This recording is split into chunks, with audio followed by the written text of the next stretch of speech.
আপনারা কি জানেন কিয়ামতের ময়দানে আল্লাহর কাছে বান্দা কোন আমল করলে হিসেব ছাড়া জান্নাতে যাবে? জানেন কেউ? বলতে পারেন কেউ? ভাই, আল্লাহর কাছে হিসেব দিয়ে জান্নাতে যাওয়া কি সহজ কাম না কঠিন কাজ? আরে আল্লাহর কাছে তো অনেক দূরের কথা। আপনি যে প্রতিষ্ঠানে চাকরি করেন তার মালিকের কাছে, উপরস্থ বসের কাছে একেবারে পুঙ্খানুপুঙ্খ করে প্রতিটা পয়সার হিসাব দিয়ে একদম সবকিছুতে পারফেক্টনেস প্রমাণ করা, এটাই তো একটা কঠিন কাজ, দুঃসাধ্য কাজ।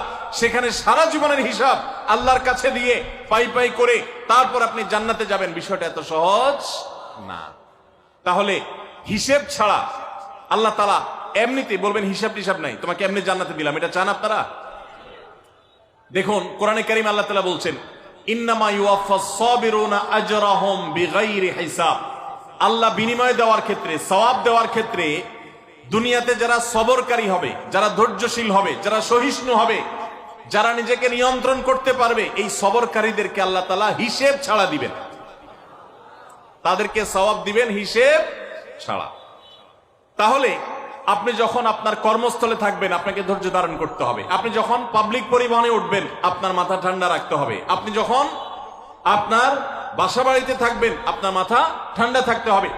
মাথা গরম হয়ে যায় যাদের, হট মেজাজ যারা, কথায় কথায় মাথা গরম হয়ে যায়, ধৈর্যহীন হয়ে যায়, যেখানে সেখানে গন্ডগোল বাধায় দেয়, মারামারি বাধায় দেয়, ধৈর্য সহ্য বলতে কিছু নাই, এই লোকগুলো কিন্তু এই সৌভাগ্যবান মানুষদের কাতারে সামিল হতে পারবে না। ঠিক একইভাবে দাম্পত্য জীবনে সুখী হতে হলে সবর এবং শকর, এই দুইটা মূল মন্ত্রের কোনো বিকল্প পথ খোলা নেই।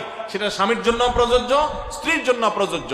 স্বামী হিসাবে আপনি স্ত্রীর অনেক অনিয়মতা দেখতে পাবেন, অনেক কিছু দেখতে পাবেন, আপনার আকাঙ্ক্ষা, আপনার চাহিদা, প্রত্যাশার বিপরীত, আপনাকে সবর করতে হবে। ভাইরা আমার, আমাদের প্রিয় নবী সাল্লাল্লাহু আলাইহি সাল্লামের দাম্পত্য জীবনে কিন্তু টুনটান সমস্যা হয়েছে। আপনারা মনে করতে পারেন নবী সাল্লাল্লাহু আলাইহি সাল্লামের ঘর, ওনার স্ত্রীগণ সাহাবী, তারা উম্মুল মুমিনিন আমাদের মা, এত মর্যাদাবান মানুষ তারা, তাদের আবার ঝামেলা হয়েছে। ভাই, দাম্পত্য জীবনে টুকটাক সমস্যা তাদেরও হয়েছে।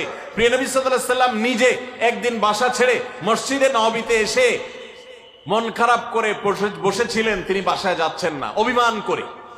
ওমর রাদিয়াল্লাহু তাআলা আনহু বিষয়টা বুঝতে পেরে, তার মেয়ে যেহেতু নবী সাল্লাল্লাহু আলাইহি সাল্লামের স্ত্রী, তিনি সেখানে গিয়ে ভেতরে প্রবেশ করে তার সাথে কথা বলে তথ্য উদ্ঘাটন করে সেটা মিটমাট করার ব্যবস্থা করেছেন। স্বয়ং নবী করিম সাল্লাল্লাহু আলাইহি সাল্লামের জামাতা, ইসলামের চতুর্থ খলিফা আলী রাদিয়াল্লাহু তাআলা আনহু, তার মতে এত মর্যাদাবান মানুষ, তার ঘরে স্ত্রী হিসাবে আছেন কে? মুহাম্মদ সাল্লাল্লাহু আলাইহি সাল্লামের মেয়ে, জান্নাতে নারীদের সর্দার ফাতেমা রাদিয়াল্লাহু তাআলা আনহা। এত বড় মানুষ তারা, স্বামী স্ত্রী দুইজন, দুই দিককার নেতৃত্বে, একজন যুবকদের নেতৃত্ব দিবে, আরেকজন জান্নাতি যুবতীদের, নারীদের নেতৃত্ব দিবে। এত বড় মর্যাদাবান মানুষ, তাদেরও দাম্পত্য জীবনে কিন্তু টুনটান হয়েছে। একবার আলী রাদিয়াল্লাহু তাআলা আনহু এসে মসজিদে টানটান হয়ে শুয়েছিলেন মাটিতে, মনটা খারাপ, ঘরে একটু হালকা ঝামেলা হয়েছে, তো এই জন্য মসজিদে নববীতে এসে মাটিতে শুয়ে আছেন। নবী করিম সাল্লাল্লাহু আলাইহি ওয়াসাল্লাম দেখে বুঝতে পেরেছেন, টের পেয়ে গেছেন যে কিছু একটা হয়েছে বাসায়। তখন তিনি জামাইকে ডেকে বললেন, কুমিয়া আবা তুরাব, এ মাটির বাপ, মাটিতে শুয়ে আছেন, এজন্য রসিকতা করে বললেন, এ মাটির বাপ উঠো, দাঁড়াও দেখি কি হয়েছে বলো। ভাইরা আমার, দাম্পত্য জীবনে টুকটাক সমস্যা